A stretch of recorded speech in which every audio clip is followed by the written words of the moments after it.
Assalamu alaikum Aziz Tulaba. Welcome to the course of International Relations for undergrad classes conducted by Comsats Institute of Information Technology, Virtual Campus Islamabad. In the previous lecture, we discussed about nation-state system, and today we will be doing the second part of the same unit. Before we continue, let us revise the previous lecture.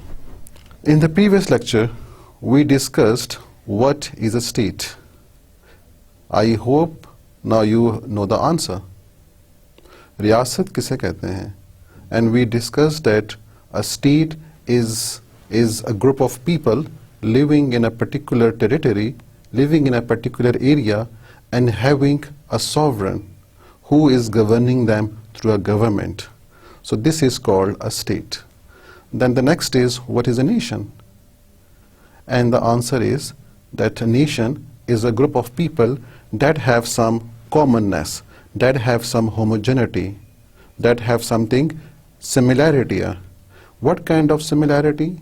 Similarity of blood, similarity of language, similarity of culture, similarity of some other feelings and common aspirations. And then we discussed that the world population is diverse and they are living in groups. And the stronger group is basically that of nation, which has cultural or ethnic affinity or blood affinity. And then that particular group,